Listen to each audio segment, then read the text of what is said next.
नमस्कार दोस्तों, स्वागत है आपका स्टडी फॉर सिविल सर्विसेज में। देखिए, स्टडी फॉर सिविल सर्विसेज के छात्र हैं तो ये वाला टेलीग्राम जरूर ज्वाइन करके रखिए। यूट्यूब चैनल में हमारे साथ है तो भी ये वाला टेलीग्राम ज्वाइन करना बहुत ज्यादा जरूरी है। सारे नोटिफिकेशन, सारे अपडेट, सारे मोस्ट इंपोर्टेंट पिक्स, सारा रिवीजन सब कुछ यहाँ पे बताया जाता है। देखिए, ये हमारा एससीएस डेली क्विज चैनल है, इसमें डेली क्विज होती है, बिल्कुल फ्री में, इसको जरूर ज्वाइन कर लीजिएगा। ये हमारा इंस्टाग्राम का पेज है, इसको जरूर फॉलो कर लीजिएगा। Study for civil dot services करके अगर आप इंस्टाग्राम में सर्च करेंगे तो आपको मिल जाएगा। वीडियो के डिस्क्रिप्शन में इसकी लिंक दी हुई। इसमें आप स्टोरी सेक्शन जरूर देखते रहा करिए, प्लस इसमें हाईलाइट्स आते रहते हैं और प्लस पोस्ट आती रहती है, इनको जरूर फॉलो करते रहिए। आप सभी लोगों से बहुत बहुत माफ़ी मांगता हूँ लेट होने की वजह से, लेकिन ये वीडियो जाना ज़रूरी है, ना जाने से तो बहुत ही अच्छा है। ठीक, तबीयत थोड़ी सी ठीक नहीं है और लेकिन फिर भी वीडियो आएगा ज़रूर। ये जो प्रॉमिस है पिछले 1 साल से चल रहा है, चलेगा। ठीक, देखिए 24 सितंबर करंट अफेयर है, हिंदी इंग्लिश दोनों ही भाषाओं में हम लोग देखेंगे, यूपीएससी और अदर स्टेट पीसी एग्जामिनेशन के लिए। ठीक है, और हमारे पेड ग्रुप आप ज्वाइन कर सकते हैं इन दोनों नंबर्स पर कॉल करके। हमारे सोशल मीडिया के जो हैंडल्स हैं वो हैं ये वाले, टेलीग्राम और इंस्टाग्राम पे आप लोग जाके यहाँ पे आप लोग जो है अपना सर्च करिए, फ्री में ज्वाइन करिए। पेड पीडीएफ की पिक्स भी यहाँ पे फ्री में मिल जाती हैं। ठीक, जो हमारे टॉपिक्स हैं प्रीलिम्स और मेंस में आ सकते हैं वो ये वाले हैं। देखिए, इंटरनेशनल अंतर्राष्ट्रीय ब्लू फ्लैग प्रमाणन यानी कि सर्टिफिकेशन में मिल गया है। क्या चीज़ है? हवाना सिंड्रोम हम लोग पढ़ चुके हैं, फिर से रिवाइज करेंगे आज क्या चीज़ है, क्यों आई है न्यूज़ में, ये भी देखेंगे। फोर्टिफाइड राइस कर्नल्स, इसके बारे में भी पढ़ा था, मोदी जी ने बोला था, और ये अब इसके बारे में क्या आया है इसलिए देखेंगे। अमोनियम नाइट्रेट रूल्स इसके निकाले गए हैं, ठीक, इसके बारे में भी समझेंगे। और अरोमा मिशन और फ्लोरिकल्चर मिशन, ये हम लोगों ने पीछे पढ़ा था, इसी पे आगे अपडेट है, एग्जाम पॉइंट ऑफ व्यू से इंपॉर्टेंट है, इसलिए इसमें जोड़ा गया है। देखिए, पहला जो हमारा टॉपिक है वो है अंतर्राष्ट्रीय ब्लू फ्लैग प्रमाणन। अभी देखिए क्या हुआ है, एक संस्था है foundation for environment education Denmark की, जो हमारे तटीय क्षेत्र होते हैं, कोस्टल एरियाज, तो वहाँ पे बीचेस होते हैं ना, ठीक, तो बीचेस कैसे हैं और मतलब इन्वायरमेंट फ्रेंडली है कि नहीं है, जो वहाँ पे सुविधाएं हैं, सेफ्टी है, नहाने लायक पानी है कि नहीं है, सारी चीज़ों के लिए एक तरीके का सर्टिफिकेशन है, उसको ब्लू फ्लैग सर्टिफिकेशन कहते हैं। ठीक, इन्वायरमेंट मिनिस्ट्री ने अभी ये बताया है कि 2 और बीच, टोटल मिला के 10 हो गए हैं, अब पहले 8 थे, उनको फिर से रीसर्टिफाई कर दिया है। हर साल इसका रिव्यू भी होता रहता है, समीक्षा भी होती रहती है लगातार, और फिर से उनका सर्टिफिकेशन। तो अभी प्रेजेंट टाइम में पिछले 2 + 2 जो है आपके, ये कोवालम बीच है आपका केरला में और एडन बीच है पुदुचेरी में, इन दो को जोड़ते हुए 10 बीच भारत में ऐसे हो गए हैं जिनको ब्लू फ्लैग सर्टिफिकेशन मिल गया है। बात समझ में आ गई? और ये जो है क्या है, एनवायरनमेंट फ्रेंडली, ये सारी चीज़ें जो मानक हैं अभी बताता हूँ। इंटरनेशनल इको लेवल, ये इंटरनेशनल इको लेवल है, इससे टूरिज्म और ये सब भी बढ़ेगा, ये सारी चीज़ें हैं। ठीक, और भारत में अब 10 हो गए हैं। और कौन कौन से हैं इसके लिए यहाँ ये पिक्चर एक दी गई है हमारे द्वारा, इसको आप लोग देखिए आराम से। ठीक, गुजरात में जो है शिवराजपुर है, दीव जो है आपका दीव में घोगला है, कसारगोड और पुडुबिद्री है आपकी कर्नाटका में, कापड़ केरला में। ठीक, और अभी कौन सा कोवलम आ गया है, ऋषिकोंडा हो गया आंध्र प्रदेश में, गोल्डन बीच हो गया आपका उड़ीसा में, राधानगर हो गया अंडमान निकोबार में, कोवलम जो है तमिलनाडु में आ गया है, और ये ईडन हो गया आपका जो है पुदुचेरी में। ठीक, और आपका पुदुचेरी में याला आ गया। एक बार ये कंफर्म करके बताइएगा कोवलम कहाँ पर है ये, ठीक है, ये वाला बताइएगा। और जो 8 बीचेस जिसको फिर से रीसर्टिफाई किया गया, ये अक्टूबर 6, 2020 में सर्टिफिकेशन ब्लू फ्लैग का ऑलरेडी मिल चुका था। अब देखिए, ब्लू फ्लैग का जो है प्रमाणन है, इसके लिए 33 बहुत ही कठिन क्राइटेरिया रखे जाते हैं 4 मेजर हेड्स के अंतर्गत। वो 4 मेजर हेड्स कौन कौन से? एनवायरमेंटल, एजुकेशन, इन्फॉर्मेशन, ठीक, पर्यावरण, शिक्षा और सूचना, ठीक, स्नान में प्रयुक्त जल की गुणवत्ता, वाटर क्वालिटी नहाने के लिए, एनवायरमेंटल पर्यावरण प्रबंधन और संरक्षण, environmental management and conservation, safety and services in beaches, सुरक्षा और सेवाएं जो है समुद्र तटों पे, इन 4 उसमें के अंतर्गत 33 जो है क्राइटेरिया होते हैं। उस 33 क्राइटेरिया के अंतर्गत जो बीच इन पे खरे उतरते हैं उन्हीं को इको लेवल दिया जाता है, इंटरनेशनल लेवल का जो है ये होता है ब्लू फ्लैग सर्टिफिकेशन। ठीक, इको टूरिज्म को बढ़ाता है ये, और अच्छी फैसिलिटी, सारी चीज़ें जो पहले मैंने आपको बताया, cleanest beaches of the world माने जाते हैं। और इसमें जो ज्यूरी होती है वो इंटरनेशनल लेवल की होती है ज्यूरी, जिसमें कि मेंबर्स आपके यूएनईपी के, डब्ल्यूटीओ के, जो आपकी ये एफईई संस्थान है, और आईयूसीएन के भी होते हैं, ध्यान रखना आईयूसीएन भी होता है। इसी के साथ साथ भारत ने अपना भी एक प्रोग्राम चलाया था जिसका नाम था beach environment and aesthetic management services, BEAMS. ठीक, क्या है? Beach environment and aesthetic management services. ठीक, तट पर्यावरण और सौंदर्य शास्त्र प्रबंधन सेवाएं, इसको लागू किया गया था। और ये कैंपेन, इसमें ये भी कहा जाता था आई एम सेविंग माई बीच। इसमें जो 13 कोस्टल जो तटीय क्षेत्र है हमारे स्टेट्स हैं, वहाँ पे एक साथ चलाया गया था आई एम सेविंग माई बीच नाम से। और वर्ल्ड इन्वायरमेंट डे पर जून 2018 में लॉन्च किया गया था। वर्ल्ड इन्वायरमेंट डे कब होता है? 5 जून को होता है। ठीक, ये भी ध्यान रखिएगा। बीम्स जो है आपका प्रिपेयर किया जाता है, 2 साल से किया जा रहा है ये साइकॉम के द्वारा, यानी कि society of integrated coastal management, जो कि मिनिस्ट्री ऑफ एनवायरनमेंट के अंतर्गत आता है। इसका उद्देश्य यही है कि हमारा जो बीचेस हैं उन पे वो कोई प्रदूषण ना हो, पानी साफ हो और वहाँ पे सस्टेनेबल डेवलपमेंट हो, बीच फैसिलिटी अच्छी से अच्छी हो, नेचुरल रिसोर्सेज सबका समन्वय हो, क्लीननेस हो, हाइजीन हो, वही सारी चीज़ें। ठीक, तो बीम्स प्रोग्राम किससे संबंधित है? बीच से ही संबंधित है, ध्यान रखिएगा। अगला जो टॉपिक है हमारा वो है हवाना सिंड्रोम। मैंने आप लोगों को थोड़े दिन पहले पढ़ाया भी था। हवाना जो है क्यूबा की कैपिटल का नाम है। अभी क्या हुआ है कि हवाना सिंड्रोम कुछ यूएसए के जो राजनयिक हैं, CIA डायरेक्टर हैं विलियम बर्न्स, वो यहाँ आए थे, तो उन्होंने कहा कि उनको भी हवाना सिंड्रोम भारत में भी महसूस हुआ। ठीक है ना, और ये पहला इंस्टांस है जब भारत में भी इस तरीके की बात बोली गई है।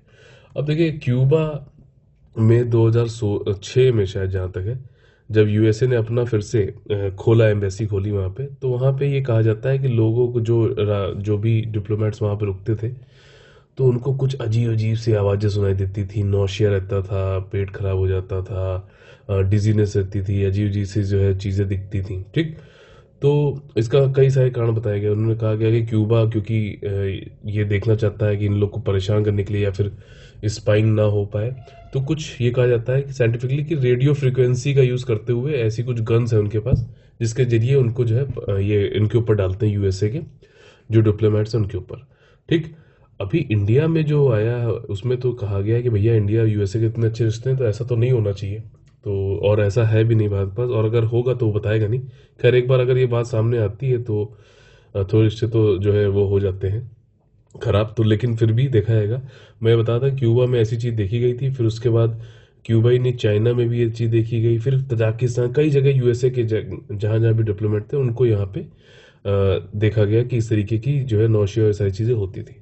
कई लोगों ने ये भी कहा कि बहुत ज़्यादा स्ट्रेस वर्क होता है, इसलिए भी सारी चीज़ें होती हैं, उसकी वजह से भी हो रहा है। खैर, हवाना सिंड्रोम इसलिए नाम दिया गया, हवाना जो कि क्यूबा की कैपिटल है और पहली बार ये क्यूबा में ऐसा देखा गया था, इसलिए वहाँ के ही नाम से इसको दे रखा गया है। ठीक, इसमें काफ़ी ज़्यादा ऊंची आवाज़ें सुनाई देना, चिरपिंग क्लिपिंग, मतलब बिल्कुल एक होता ना कि पैनिक अटैक टाइप का पड़ जाता है, डिप्रेशन में चले जाना। ठीक, अभी कोई डेफिनेटिव कॉज नहीं पता चला है, लेकिन रेडियो फ्रिक्वेंसी एनर्जी बताया जाता है कि भैया डायरेक्ट करी जाती है, और इसमें नौशिया और ये सारी चीज़ें, डिजीनेस, नींद आना, डिप्रेशन होना।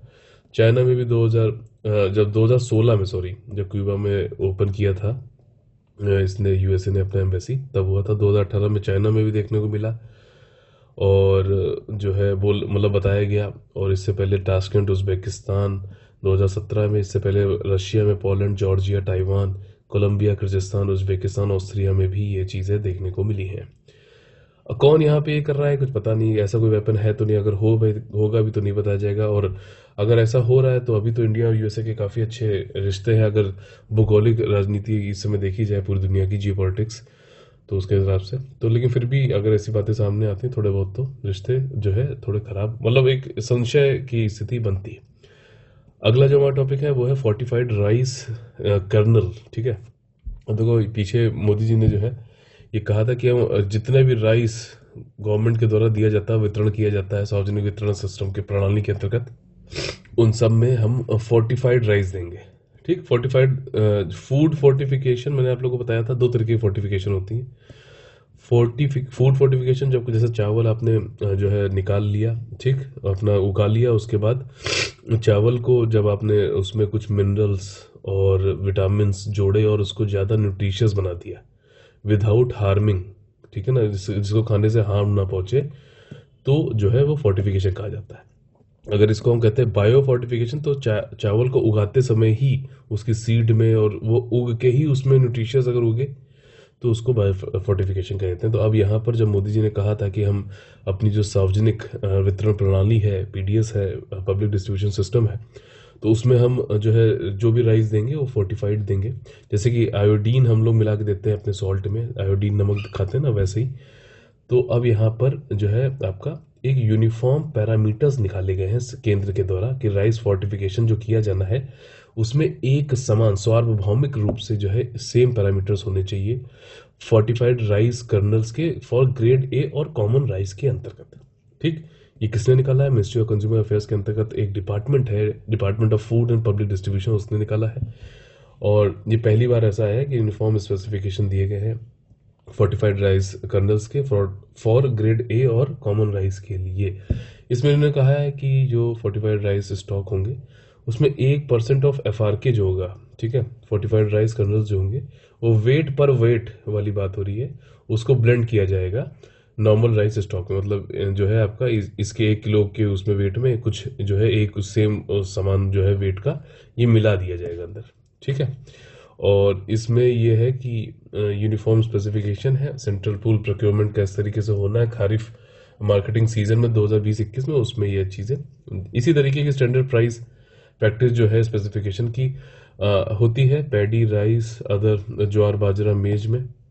और जो targeted public and distribution system हमारा है उसमें अब ये लागू हो जाएगा। ठीक, सिग्निफिकेंस यही है कि भारत में देखो एक तो हर दूसरी महिला जो है वो एनेमिक है, यानी कि उसके अंतर्गत अंदर जो है आयरन की कमी है। ठीक, और चिल्ड्रन जो है हर तीसरा बच्चा जो स्टंटेड है, मतलब जो उसकी उम्र है, स्टंटिंग का मतलब होता है जो उसकी उम्र है उसके हिसाब से जो नॉर्मल हाइट होनी चाहिए वो हाइट कम है, समझ में आया? तो कम है तो इसको स्टंटिंग बोलते हैं। और भारत जो है सीरियस कैटेगरी में आता है ग्लोबल हंगर इंडेक्स में। कौन इसको पब्लिश करता है बताइए? भारत की रैंकिंग बहुत ही खराब है, 94 रैंकिंग है 107 कंट्रीज में से। ठीक, और मतलब एक बड़ी विडंबना है कि हम सर मतलब फूड सफिशिएंट कंट्री हैं फिर भी इतनी हंगर है हमारे यहाँ, ऐसा क्यों है ना? तो फूड फोर्टिफिकेशन जैसे मैंने आप लोग को बताया, FSSAI से वाली डेफिनेशन मैंने आप लोग पहले बता दी थी कि भैया न्यूट्रिशन, माइक्रोन्यूट्रिएंट ये सब बढ़ा दो और वो हार्म ना करे पब्लिक को, मिनिमम रिस्क टू हेल्थ हो, तो वो जो है फूड फोर्टिफिकेशन बोला जाता है। इसमें 1 किलो चावल में जिस तरीके से आयरन मिलाओ, फॉलिक एसिड मिलाओ, विटामिन B12 मिलाओ, माइक्रोन्यूट्रिएंट्स में zinc, vitamin A, vitamin B1, vitamin B2, vitamin B3, vitamin B6 मिला सकते हैं। FSSAI मैंने आप लोगों को कल ही बताया था, एक सांविधिक यानी स्टैट्यूटरी बॉडी है, न्यू दिल्ली में इसका हेडक्वार्टर है, 2011 में फाउंड हुआ था। ठीक, अगला जो हमारा टॉपिक है वो है अमोनियम नाइट्रेट से संबंधित कुछ रूल्स। अभी पिछले साल क्या हुआ था, लेबनान के बेरूत जो कंट्री वो है कैपिटल सिटी है, और वहाँ पे एक बहुत बड़ा एक्सप्लोजन हो गया था। ये एक बंदरगाह है बेरूत में, पोर्ट सिटी है ये, और वहाँ पे बहुत बड़ा एक एक्सप्लोजन हो गया था। लोगों को लगा कि टेररिज्म का अटैक है, कुछ लोग कुछ बोलने लगे, फिर बाद में पता चला कि अमोनियम नाइट्रेट वहाँ पे स्टोर किया गया था और बड़े अनसाइंटिफिक तरीके से स्टोर किया गया था। और वो अमोनियम नाइट्रेट देखिए वैसे तो फर्टिलाइजर्स में यूज़ होता है, उर्वरक के तरीके से यूज़ होता है, लेकिन इसमें एक एक्सप्लोजिव जो है टेंडेंसी भी होती है, एक्सप्लोजन करने का भी इसके अंदर जो है वो होता है, सिस्टम होता है, एक तरीके का केमिकल कंपाउंड होता है। तो उसकी वजह से अनसाइंटिफिक तरीके से स्टोरेज होने की वजह से वहाँ पे बहुत बड़ा ब्लास्ट हुआ था, बहुत बड़ा, 200 लोग की मृत्यु हो गई थी। उसका वीडियो अगर आप देखना, लिखना कि बॉम्ब ब्लास्ट या फिर एक्सप्लोजन बेरूत लेबनान, देखना बहुत मज़ा आ जाएगा आपको, कितना भयंकर जो है इसका वो इम्पैक्ट था। तो अभी रूल हमारे यहाँ भारत में उस चीज़ से सबक लेते हुए रूल चेंज किए गए हैं। स्टोरेज कैसे किया जाए, अमोनियम नाइट्रेट को कैसे हैंडल करना है ताकि जो पब्लिक की सेफ्टी है उसको अच्छा किया जाए, और फायर फाइटिंग फैसिलिटीज क्या होनी चाहिए, सारी चीज़ें यहाँ पर थोड़ी सी जो है संशोधन किए गए हैं हमारे रूल्स में। रूल्स जो है 2012 में अमोनियम नाइट्रेट रूल्स थे, उनमें जो है अमोनियम नाइट्रेट रूल्स 2012 उसमें चेंज किया गया है। ठीक, अब देखिए इसमें यहाँ पे रूल जो चेंज किया गया, एक तो ये है कि जो भी स्टोर किया जाएगा वो पोर्ट से 500 मीटर दूर स्टोर किया जाएगा। ठीक, और इसमें जो भी ऑक्शन सीज्ड हो जाता है, लॉट आते हैं अमोनियम नाइट्रेट के, उनका जो है ऑक्शन किया जाएगा तेजी से, ताकि जो है वो और अपना जगह जहाँ पे भी जाना है उसको चला जाए ऑक्शन होके। और बैग में फॉर्म में होगा, ऐसे नहीं खुले में नहीं रहेगा, बैग में के फॉर्म में होगा हमेशा। फायर फाइटिंग फैसिलिटी भी जहाँ पे स्टोर किया जा रहा है वहाँ पे बहुत अच्छी होनी चाहिए, ठीक। फ्लोरिंग अच्छी करी जाएगी, जहाँ रख रहे हो वो भी अच्छी होनी चाहिए, उस पर कुछ लेयरिंग वेयरिंग करी जाएगी, और जो है कोई लूज केमिकल इस तरीके का यूज़ नहीं किया जाएगा, ठीक। अमोनियम नाइट्रेट के बारे में समझ लेते हैं। ये इसका फॉर्मूला होता है NH4NO3 और ये वाइट क्रिस्टलाइन सॉलिड होता है। इसमें आयंस होते हैं अमोनियम के और और नाइट्रेट के, सॉरी। और इसमें हाईली बहुत ज़्यादा सोल्यूबल होता है वाटर में ये, और हाइग्रोस्कोपिक होता है आपका ये सॉलिड की तरीके से, ठीक। फर्टिलाइजर की तरीके से यूज़ किया जाता है एग्रीकल्चर में। हाई नाइट्रोजन इसमें बहुत ज़्यादा होता है इसमें, ठीक। एक्सप्लोजिव के लिए भी यूज़ किया जाता है, माइनिंग, क्वेरिंग और ये इन सब के कामों में भी। और एक्सप्लोजिव कंपोजिशन भी है इसमें, ANFO, ammonium nitrate fuel oil, ठीक है। ये फुल फॉर्म भी पूछ सकता है। फेजिंग आउट काफ़ी तेजी से, मतलब इसका कई कंट्रीज तो इसको हटा रही हैं भैया कि यूज़ ही नहीं करती है उर्वरक की तरीके से। और एक्सीडेंटल अमोनियम नाइट्रेट जो है दुनिया में कई सारे हजारों लोगों की जो है ले चुका है जान, जब से 20वीं सदी चालू हुई है। और UN के अंतर्गत तो इसको जो है ग्रेड ऑक्सीडाइजिंग कंटेंट जो है ग्रेड 5.1 डेंजर गुड में गिना जाता है। इंडिया में इसको मैन्युफैक्चर भी किया जाता है, कन्वर्ट भी किया जाता है, बैगिंग भी किया जाता है, आयात भी किया जाता है, निर्यात भी किया जाता है, ट्रांसपोर्ट भी किया जाता है, सेल यूज सारा कुछ होता है। लेकिन ये सब कुछ होता है अमोनियम नाइट्रेट रूल्स 2012 के अंतर्गत, जिसमें कि अभी संशोधन किया गया है, ठीक। अगला जो हमारा टॉपिक है वो है अरोमा मिशन और फूलों की खेती संबंधित मिशन। देखिए अरोमा मिशन हम लोगों ने पीछे पढ़ा था, अभी जो हमारे minister of state science and technology Jitendra Singh ji हैं, और साथ ही साथ जो पुरुषोत्तम रूपाला जी हैं, इन्होंने प्रपोज किया है कि इंटीग्रेटेड एकीकृत aroma dairy entrepreneurship Jammu and Kashmir के लोगों के लिए, वहाँ के फार्मर्स के लिए, ताकि उनकी इनकम बढ़ाई जा सके, ठीक। और देखिए अरोमा मिशन जो है बहुत ज़्यादा इंपॉर्टेंट है, इसको हम लोग लेवेंडर या फिर पर्पल रेवोल्यूशन भी बोलते हैं, ठीक। अरोमा मतलब सुगंध, ठीक है ना, लेवेंडर और पर्पल रेवोल्यूशन भी बोलते हैं इसको। और ये जब भी इस तरीके की रेवोल्यूशन आएगा, अरोमा वाला आ गया या फिर फ्लोरिकल्चर वाला आ गया, ठीक, फ्लावर से संबंधित जो है, तो CSIR जरूर होगा, तो उसके बारे में जरूर कमेंट करके बताइए। तो अभी अरोमा मिशन जो है लॉन्च किया गया था CSIR के द्वारा, जो है जब मोदी जी ने बोला था कि इम्प्रूव करना है फार्मर्स की लाइवलीहुड। इसमें प्लांटिंग मटेरियल दिया जाएगा, और जब फूल उग के आ जाता है तो उसके जो है उसको डिस्टिल करना, मतलब उससे तेल निकालना, उसका लेवेंडर ऑयल निकालना, वो सब भी यूनिट भी प्रोवाइड किया जाएगा, ताकि, और ट्रेनिंग वेनिंग भी दी जाएगी फार्मर्स को, ताकि वो पूरी चीज़ उनको आधा अधूरा काम नहीं होगा, ठीक। और लेवेंडर के अलावा और भी कई सारे जो है हाई वैल्यू एरोमेटिक और मेडिसिनल कैश क्रॉप दी जाएंगी CSIR के द्वारा जम्मू एंड कश्मीर में। अभी फेज 2 चल रहा है, और इसमें फ्लोरिकल्चर मिशन भी रिसेंटली लॉन्च किया गया है। इससे जो है जो लाइव्स हैं फार्मर्स की, और स्पेशली वीमेन, क्योंकि वीमेन बहुत ज़्यादा वहाँ एग्रीकल्चर में इन्वॉल्व रहती है, तो उनको भी फायदा होगा। अच्छा, इसमें नोडल लेबोरेटरी जो है वो तो भैया लखनऊ वाली है अपनी, CSIR की central institute for medicinal aromatic plants, CMAP इसे बोलते हैं, लखनऊ में है।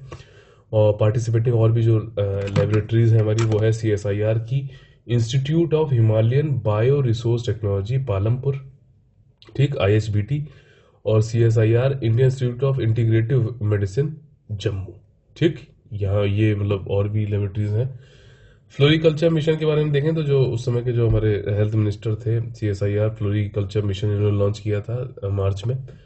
इस मिशन के अंतर्गत 21 स्टेट और यूनियन टेरिटरी में जो है इम्प्लीमेंटेशन कार्यान्वित इसे किया गया था। इसमें यह था कि जो भी CSIR जो संस्थान है उनके पास भी जो भी नॉलेज है उसका यूज किया जाए और इंडियन फार्मर्स को तक पहुंचाया जा सके, ताकि इन फार्मा इंडस्ट्री तक पहुंचाया जा सके, ताकि वो लोग अपना जो भी इंपोर्ट करते हैं इंपोर्ट ना करना पड़े, खुद से उगाएं, उनकी इनकम भी बढ़े, ठीक।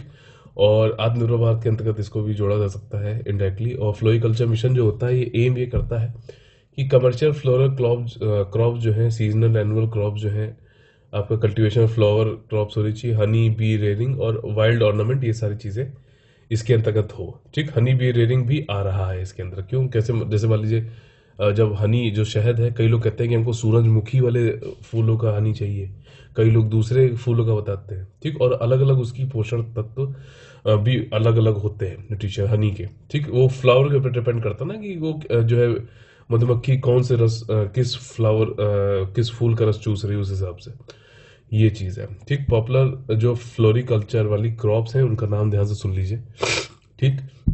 मारी गोल्ड हो गया, रोज, गेंदा, गुलाब, ठीक, कार्नेशन हो गया, गुलदाउदी, और गेरबेरा, कन्ना, लिलियम, ट्यूबेरोज, ठीक, गुलदाउदी हो गया, ग्लेडियोलस हो गया, जरबेरा हो गया, कन्ना, लिलियम, ट्यूबेरोज, ठीक है। और फ्लोरिकल्चर मिशन में ये है कि ये कई लोग के जो है सहयोग के साथ में चल रहा है। ये Indian council of agriculture research हो गया, एमएसएमई हो गया, ट्राइफेड हो गया, इसके बारे में कल पढ़ाया गया था। पेडा जो भी एग्रीकल्चर प्रोसेस फूड होता है उसके एक्सपोर्ट की वो लेता है। Fragrance and flavour development council centre हो गया, और केवीआईसी हो गया, khadi and village industries commission, ठीक। इसी के साथ में हम लोग आ गए अपने फेवरेट सेक्शन में जिसका नाम है कॉमन एग आईएसपीसीएस। इसमें जो है किस तरीके से हमें प्रीलिम्स के क्वेश्चन को सॉल्व करना चाहिए, क्या क्या चीज़ों को ध्यान देना चाहिए, वो सारी चीज़ें हम इसमें देखते हैं।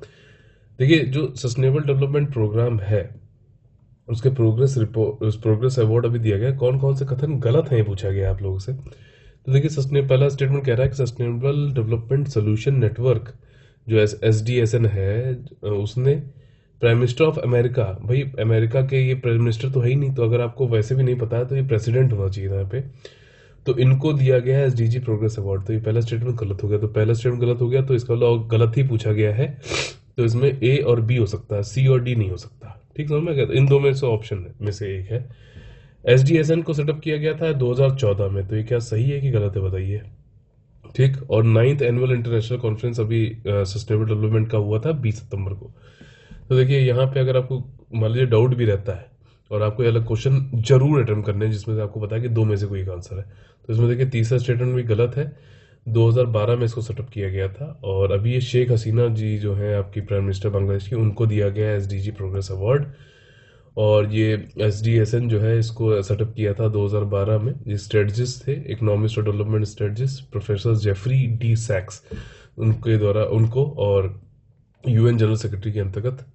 SDG में 17 इंटरलिंक्ड गोल्स हैं, 169 टारगेट्स हैं, ठीक है। इसको याद कर लेना, बहुत इंपॉर्टेंट है। एक इसके भी डायरेक्टली पूछता है, यहाँ से भी डायरेक्टली पूछ लेता है, तो एक बार फिर से पढ़ देता हूँ आप लोगों के लिए। जो नंबर 1 है वो है नो पावर्टी, 2 है जीरो हंगर, 3 है गुड हेल्थ एंड वेलबींग, चौथा है क्वालिटी एजुकेशन, 5वां है जेंडर इक्वालिटी, 10वां रिड्यूस इनइक्वालिटी, छठा है क्लीन वाटर एंड सैनिटेशन, 7वां है अफोर्डेबल एंड क्लीन एनर्जी, 8वां है decent work and economic growth, 9वां है इंडस्ट्री इनोवेशन इंफ्रास्ट्रक्चर, 10वां है रिड्यूस इनइक्वालिटीज, 11वां है सस्टेनेबल सिटीज एंड कम्युनिटीज, 12वां है रेस्पॉन्सिबल कंजम्पशन एंड प्रोडक्शन, 13वां क्लाइमेट एक्शन, ये सब एनवायरनमेंट वाले हैं, 14वां लाइफ बिलो वाटर, और 15वां है लाइफ ऑन लैंड, 16वां है peace justice and strong institution, 17वां है पार्टनरशिप फॉर द गोल्स। अगला जो हमारा क्वेश्चन है वो कुतुब मीनार संबंधित है। कौन से कथन सत्य है पूछा गया यहाँ पर। यह एक 5 मंजिला लाल बलुआ पत्थर का टावर 72.5 मीटर ऊंचा है, जिसे 13वीं सदी में दिल्ली के राजपूत शासकों पर अपनी अंतिम विजय के उपलक्ष्य में मुस्लिम विजेताओं द्वारा बनाया गया था। क्या स्टेटमेंट सही है गलत है बताइए। इस बिल्डिंग को कि मतलब 75 साल में बनाया गया था, और शुरुआत करी थी कुतुबुद्दीन ऐबक ने, लेकिन फिनिश किया था इल्तुतमिश ने। क्या सही है कि बताइए कि नहीं। और इस मॉन्यूमेंट को वर्ल्ड हेरिटेज साइट घोषित किया गया 2006 में। ये सही है कि नहीं बताइए। ट्रू पूछा गया है। लेकिन तीसरा स्टेटमेंट है गलत, और तीसरा अगर गलत है तो बचेगा सिर्फ ऑप्शन ए, ठीक। वर्ल्ड हेरिटेज साइट इसको 1993 में कर दिया गया था, और कुछ पहले वाले जो वर्ल्ड हेरिटेज किए गए थे उसमें से आगरा का ताजमहल ये सारे थे, ठीक है ना। एक बार देख लें लेटेस्ट कौन सा बताइए। वर्ल्ड हेरिटेज साइट अभी मतलब एक्सेसिबल कर दिया गया है दिव्यांग जनों के लिए, भाई बहनों के लिए हमारे, ये कुतुब मीनार, इसलिए इसको न्यूज़ में था, इसलिए पूछा गया है क्वेश्चन। तो इसी के साथ में आज का हमारा खत्म होता है सेशन। अगर और देरी के लिए सॉरी मांगता हूँ। अगर सही लगे तो लाइक का बटन करिए, दबाइए, तोड़िए, और ज़्यादा से ज़्यादा लोगों को जोड़िए, शेयर और सब्सक्राइब करके। जय हिंद, जय Bharat, all the very best है। वंदे वंदे मातरम।